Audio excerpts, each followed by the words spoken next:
El mundo que sentimos, las cosas que recordamos, dependen en gran medida de esa pequeña parte de la realidad a la que le ponemos atención. La atención por sí misma ya constituye un bien. Cada apertura viene con una forma concreta de procesar la información. La fuerza de voluntad y probablemente la glucosa en sangre son las monedas con las que se paga la atención. Lo que pasa es que el cerebro es absolutamente tacaño. La atención puede ser placentera y muchísimo.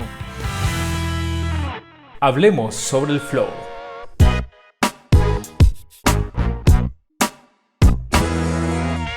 Por lo regular asumimos que así es la cosa. Cuanto más difícil sea lo que hagamos, más esfuerzo empleamos, hasta que las fuerzas se agotan y vuelven después de una buena comida o un buen descanso. Sin embargo, existen momentos en los que, cuando el nivel de demanda alcanza un punto en el que se nos pide dar todo de nosotros, sin darnos cuenta del momento, llegamos a un punto de total entrega a la actividad, y en este momento, súbitamente la acción y la atención parecen mantenerse sin esfuerzo. Esta reducción súbita en el esfuerzo subjetivo no afecta para nada el desempeño, de hecho, muchas veces lo mejora. ¿Qué está pasando aquí? Recién en el capítulo anterior dijimos que nuestro amigo Roy comprobó que toda atención tenía costes energéticos. Y no solamente él, es casi de sentido común que todas nuestras acciones tendrán que pagarse de alguna u otra forma con energía, por algo comemos. Pero aquí estamos cayendo en una trampa que se extiende por donde quiera que la mires. Lo que sucede es que no es lo mismo el esfuerzo fisiológico, o sea, del cuerpo, y el esfuerzo subjetivo, o sea, la percepción que tenemos de las cosas que hacemos. Si practicas cualquier deporte, no sé, fútbol, ¿cuánta energía se necesita para patear un balón? Lo mismo para el básquetbol, por ejemplo, es cargar todo tu peso a la hora de saltar y luego lanzar la pelota. Lo mismo para los deportes de combate como el boxeo o el esgrima. ¿Cuánto trabajo se necesita para mover toda tu masa con esa fuerza y con esa velocidad? ¿Cuántos kilos pesas? Y luego te da flojera hacer esto para lavar los trastes. Y si hablamos del ejercicio mental, ¿cuánta información tienes que manejar en tiempo real para jugar cualquier videojuego, por muy sencillo que sea? ¿O qué pasa con el ajedrez o los juegos de mesa? ¿Por cuánto tiempo puedes mantener la atención en ellos?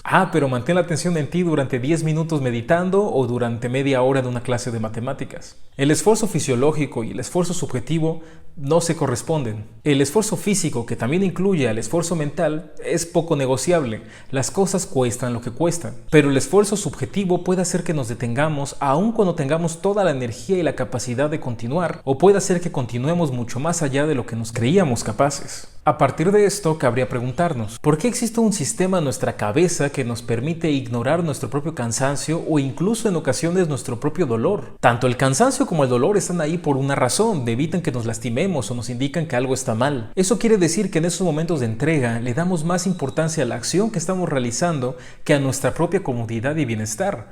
Y eso está raro. Para explicarlo, hablemos sobre...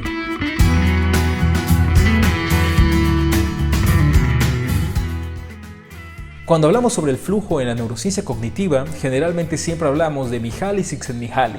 Su nombre está en húngaro y se ve bien raro, pero en realidad como rima pues no es tan difícil de pronunciar. En los últimos 40 años, Mihaly estudió al ser humano en una gran variedad de actividades, desde la escalada de montaña hasta los juegos de ajedrez, desde el trabajo en una línea de producción hasta una conversación íntima, y describió cómo en estos momentos de completa entrega, las experiencias se volvían autotélicas. La experiencia autotélica se deriva de las palabras griegas auto, por sí mismo, y telos, fin o propósito.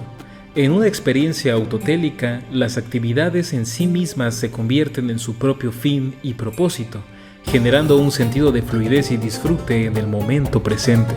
Es un estado en el que las personas se encuentran completamente inmersas en lo que están haciendo, perdiendo la noción del tiempo y las preocupaciones externas. Ejemplos que fácilmente se nos vienen a la mente son el deporte, el arte. Sin embargo, los datos muestran que la experiencia de flujo no es exclusiva de ninguna actividad, de ninguna cultura, de ningún grupo social y de ninguna edad. Actualmente hay registros de esta actividad de flujo tanto en personas que están meditando sobre algún texto religioso hasta carreras de motocross. En palabras de Csikszentmihalyi, la experiencia de flujo es una fuerza motivadora principal y primaria detrás del desarrollo individual y el progreso social. Y vale la pena tomarnos un momento para reflexionar sobre esto, ya que siendo algo tan universal en la historia del ser humano, lo podemos encontrar en muchísimas partes. Retrocediendo un poco, encontraremos a la pirámide de las necesidades humanas de Maslow. Abraham Maslow fue uno de los principales exponentes de la psicología humanista. Propuso estudiar no solo al ser humano enfermo, sino también explorar cómo es el cerebro de un ser humano feliz y pleno. A esos momentos óptimos de realización y disfrute en el momento presente les llamó experiencias cumbre. Estas experiencias se sitúan en la cúspide de una pirámide que le da jerarquía a las necesidades humanas en 5 niveles. 1.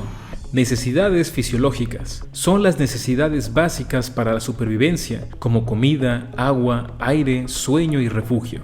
2. Necesidades de seguridad. Después de satisfacer las necesidades fisiológicas, las personas buscan seguridad y estabilidad en su entorno. Esto incluye seguridad financiera, salud y bienestar, y protección contra los peligros. 3. Necesidades sociales o de pertenencia. Aquí, las personas buscan relaciones sociales y afiliación. Esto incluye relaciones familiares, amistades y pertenencia a grupos sociales. 4.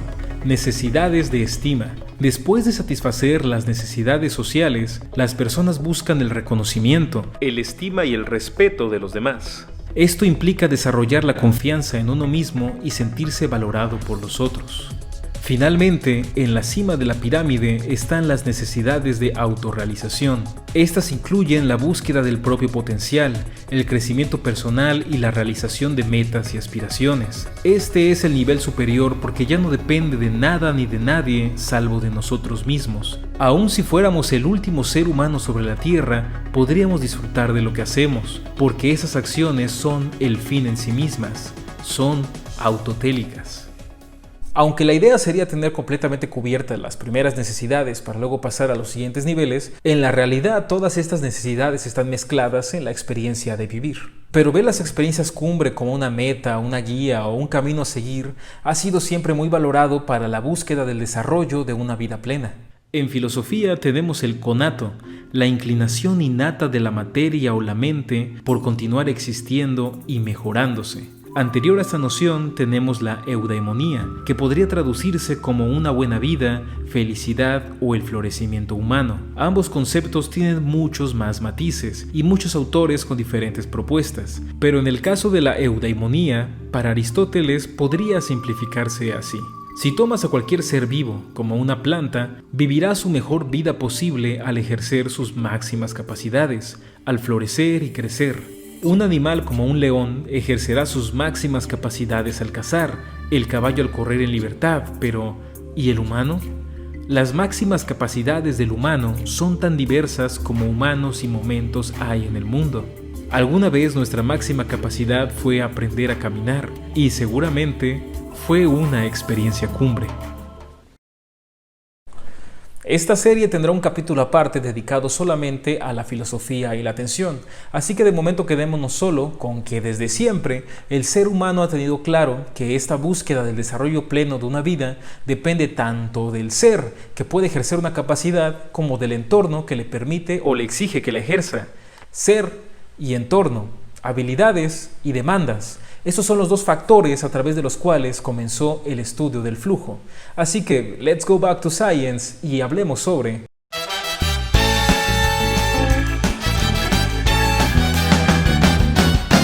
Como todo en la neurociencia cognitiva, todo son risas y diversión hasta que lo queremos estudiar de manera rigurosa. Porque estos procesos cognitivos de alto nivel, como el pensamiento, el lenguaje, la atención, la memoria, la conciencia, pues nos parecen muy obvios desde que somos niños, hasta que alguien nos pregunta, bueno, ¿pero qué es? ¿Cómo funciona? Así que, ¿cómo ha hecho la ciencia para estudiar el flujo?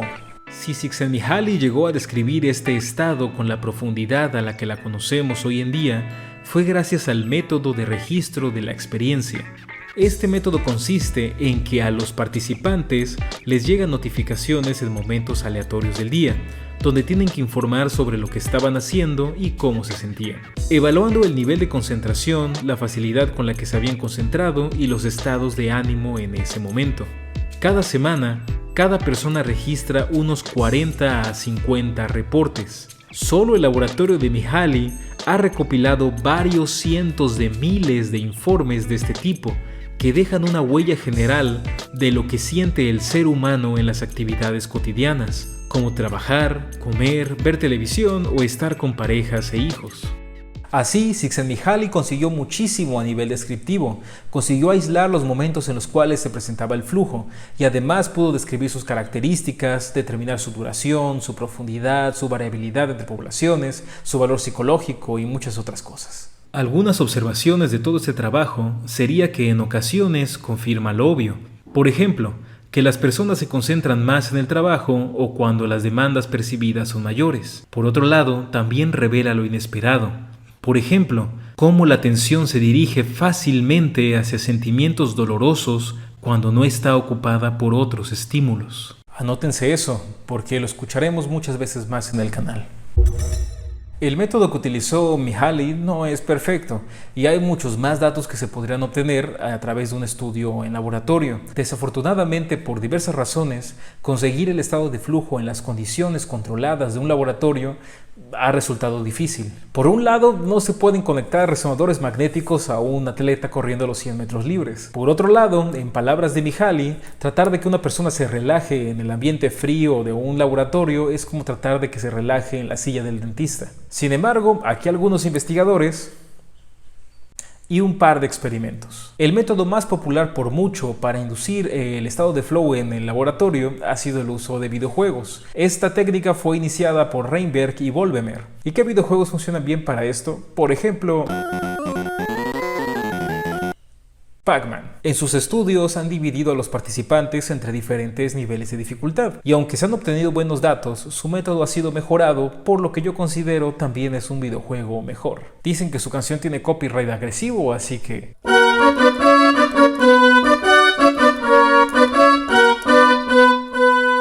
Tetris. Keller y Bless han publicado la validación más extensa hasta la fecha de una inducción experimental de flujo, utilizando Tetris. Se diseñaron 3 condiciones experimentales que denominaron aburrimiento, modo de juego adaptativo y sobrecarga. En la condición de aburrimiento, los objetos geométricos caían a una velocidad muy lenta, independientemente del rendimiento del jugador. En la condición de juego adaptativo, la velocidad a la que los objetos geométricos caían se adaptaba al rendimiento del jugador. En la condición de sobrecarga, los objetos comenzaban a caer inicialmente a una velocidad relativamente rápida y la velocidad aumentaba a una velocidad aún más rápida si el jugador lograba llenar 5 líneas. Uno de los resultados más interesantes de este estudio es que se encontró que aquellos participantes con un mayor miedo explícito al fracaso informaron experimentar menos flujo cuando había un equilibrio entre dificultad y habilidad. Los datos sugieren que, para este grupo, tener habilidades que superen la dificultad puede ser más propicio para experimentar el flujo, mientras que el equilibrio puede ser amenazante y por lo tanto menos propicio para este estado. A nivel cognitivo, el flujo es sumamente complejo y presenta hasta 9 características distintivas, las cuales son: objetivos claros, retroalimentación inmediata, percepción de equilibrio entre las actividades y las capacidades, fusión de la acción con la conciencia, gran concentración en la actividad y gran control y confianza en nuestro éxito. Finalmente, pérdida de la autoconciencia, percepción alterada del tiempo y un gran disfrute intenso al realizar la actividad. Al respecto de la atención, Brian Brulla distingue que las aperturas en este estado pueden absorber muchísima más información. En un estado de atención con esfuerzo, este era lo que él llama el perímetro de absorción. O atendemos pocas cosas muy bien, o muchas cosas con poca focalización. Pero en el flow, el perímetro se expande enormemente. Podríamos estar atendiendo una cantidad mayor de elementos con una atención bastante enfocada. Hasta aquí todo parece bueno. El flow como sentido de la vida, de autorrealización, mejoras en la atención. ¿Hay algo que este chico no haga bien? Bueno, es hora de ponernos serios y hablar sobre la absorción.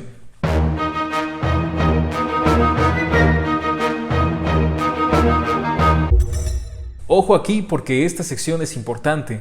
El hecho de que estemos completamente inmersos en una actividad no necesariamente implica que estemos fluyendo y tampoco implica que lo estemos disfrutando. Para entender esto, reflexionemos que todo lo que hacemos siempre tendrá al menos 2 niveles.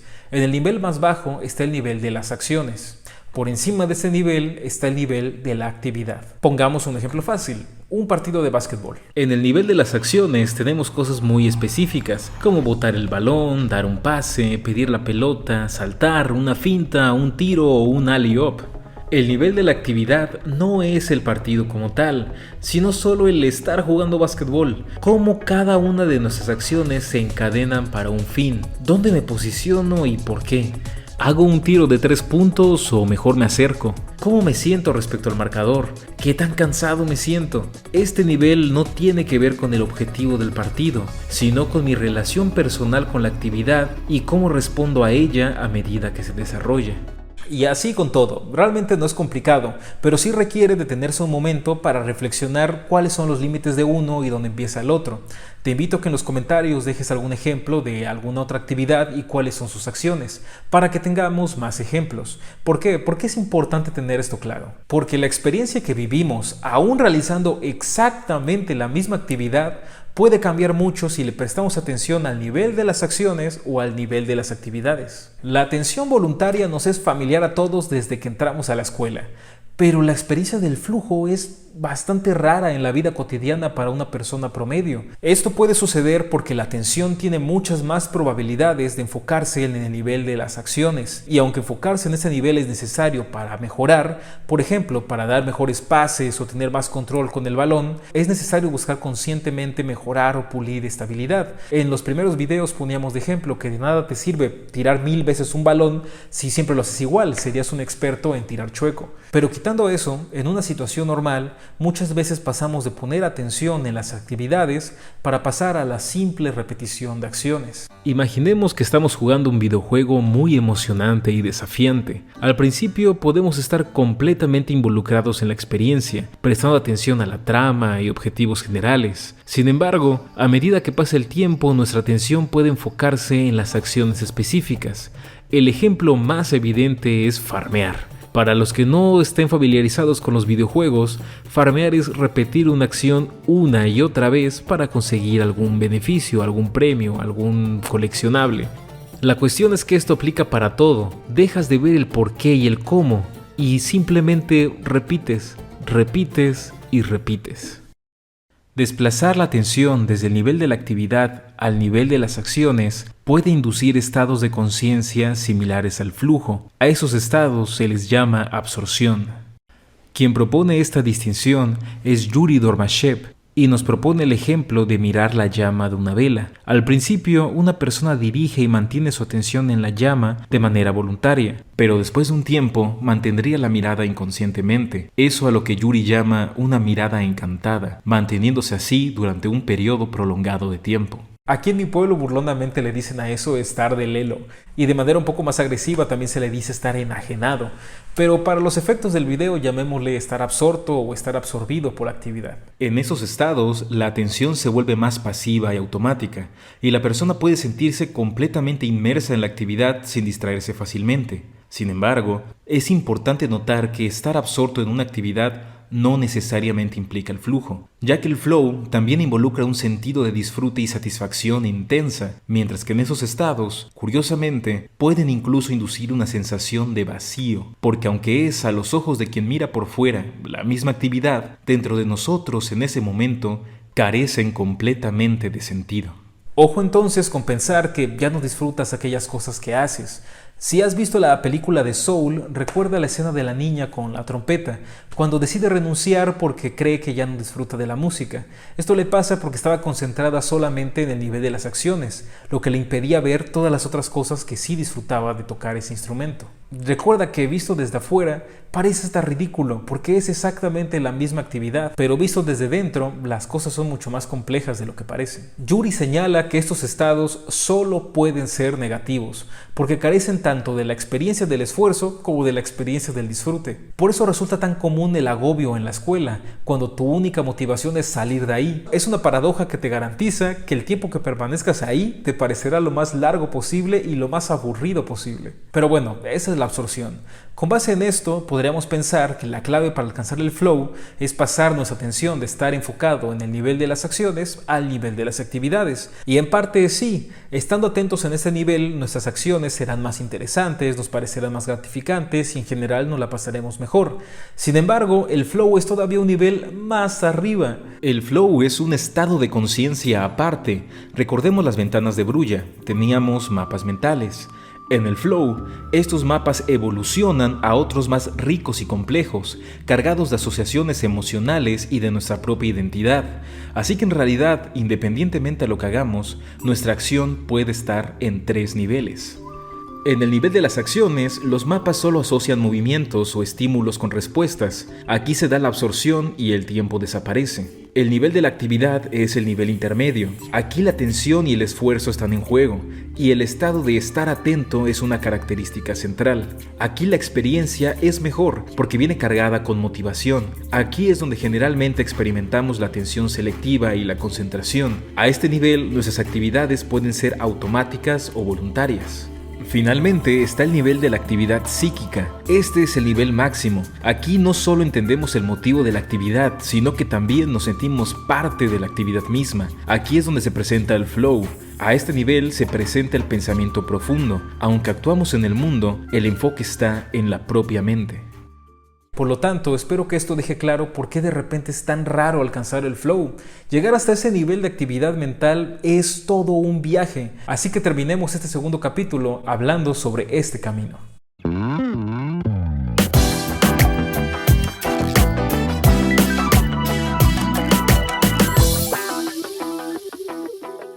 Persistencia. Por un lado, cualquier actividad completamente nueva nos va a superar porque nuestras habilidades al principio son 0. Por otro lado, si persistimos en la actividad, aunque sea por un objetivo externo, después de un tiempo puede volverse placentero. Leer un libro difícil o resolver un problema de matemáticas complicado podría generarnos 0 interés al principio, pero es necesario. Así que usamos azúcar y fuerza de voluntad para enfocarnos en la actividad. Sin embargo, una vez que te familiarizas con el libro, comienzas a comprenderlo mejor y mejor. Llegan ideas propias y sin darte cuenta, te conquista. O cuando comprendemos el problema matemático, comenzamos a avanzar de manera constante hacia su solución. Te emocionas a medida que te acercas y notas que todo se reduce más y más hasta una respuesta final. Hipofrontalidad. Este tal vez es mi punto favorito. Para llegar al flujo, Arne Dietrich y Oliver Stoll postulan que el cerebro tiene que estar en un estado de hipofrontalidad, o sea, que hay una menor activación de la corteza prefrontal.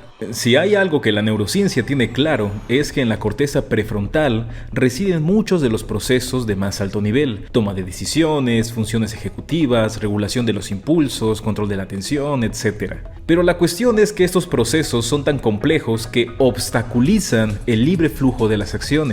En el flow, la realidad es más simple, no hay distracciones de la conciencia. No vemos el tiempo, no nos estorba la preocupación del posible fracaso ni la opinión que los demás tengan de nosotros. Simplemente somos al tiempo que hacemos. Y esto me gusta mucho porque es fácil hablar de la corteza prefrontal como si fuera la cúspide de nuestra evolución humana, y eso nos puede generar la idea de que mayor activación prefrontal siempre es positiva. ¡Pero no es así, Nemo! El cerebro es un espejo de lo compleja que es la realidad. Al mismo tiempo que hay fuerzas como el glutamato que lo activan, hay fuerzas como el GABA que lo inhiben.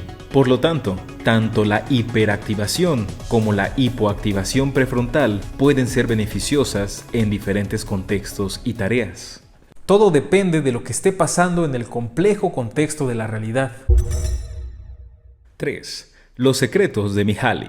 Después de unas cuantas décadas de investigación, Mihaly propone 3 condiciones fundamentales para experimentar el flujo. Objetivos claros, retroalimentación inmediata y equilibrio. La primera condición, objetivos claros, a menudo se malentiende. Lo que cuenta no es que la actividad como tal tenga un fin claro, sino que la actividad presente un objetivo claro para el siguiente paso, y luego para el siguiente, y el siguiente, y el siguiente, y así sucesivamente, hasta que finalmente se alcance un objetivo final. Lo que concentra la mente de un escalador de montaña no es la intención de llegar a la cima, sino el problema de qué saliente de roca usar para el próximo agarre. No es ganar el juego lo que mantiene atento al ajedrecista, sino el próximo movimiento y algunos después de eso. Lo que concentra la mente del pianista no es terminar la pieza, sino el acorde. Sin embargo, los objetivos claros no mantienen la atención a menos que tengamos retroalimentación inmediata. ¿Por qué prestar atención si no puedo saber qué diferencia hacen mis acciones? La retroalimentación para el escalador es ver cómo cada uno de sus movimientos lo lleva más y más alto hasta la cima. Para el ajedrecista es ver cómo cada uno de sus movimientos genera una mejor posición estratégica en el tablero. Finalmente, como ya revisamos, la atención está más centrada cuando los desafíos del entorno están en equilibrio con las habilidades de la persona. Si los desafíos son mucho mayores que las habilidades, la persona agobiada luchará o se dará por vencida, pasando a atención dispersa. Cuando las habilidades superan a los desafíos, la persona no necesita prestar mucha atención, así que igualmente le basta la vista superficial de la atención dispersa. Redes personales. Dentro del cerebro de cada uno hay redes diferentes, entrenadas para distinguir cosas diferentes y automatizar cosas distintas. Mucho del flow tiene que ver con prestar la atención a las partes novedosas, interesantes y demandantes de una tarea y relegar a la automatización los aspectos que no importan mucho. Para automatizar cualquier cosa se requiere práctica. Por ejemplo, los cirujanos pasan años estudiando para poder automatizar la mayoría de las señales que son irrelevantes o poco significativas durante una operación, y así poder dejar el espacio libre para identificar las anomalías que podrían estar identificando una emergencia. Las redes personales nos permiten reconocer cuáles son las señales del entorno más importantes. Si detectamos que un estímulo es más importante que nuestra propia comodidad, también se ignoran las alertas de nuestro propio cuerpo. Volviendo al ejemplo, si un cirujano detecta una señal de emergencia que sabe complicará la operación, puede ignorar durante horas cuán cansado y hambriento está, o la hora del día, porque esta información pasa a ser irrelevante para la operación y necesita toda la atención que tiene para lidiar con la tarea en curso.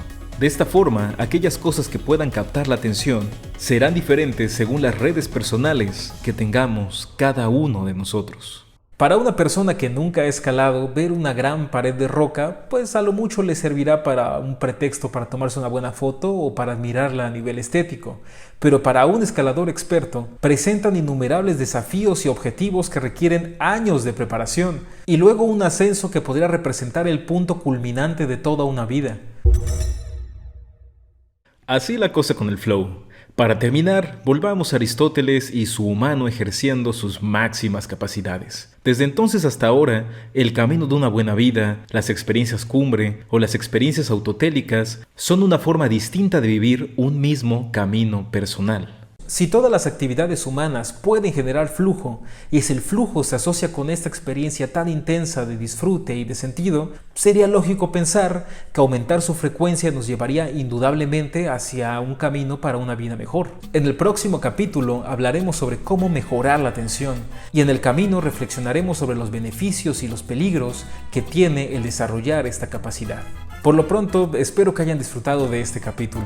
Si quieres apoyarme para que pueda seguir haciendo más trabajo como este, puedes unirte a los miembros del canal para participar todos juntos de este proyecto. De momento me despido, yo soy Alan Edrey, nosotros somos de Neurosapiens y nos estaremos viendo muy pronto.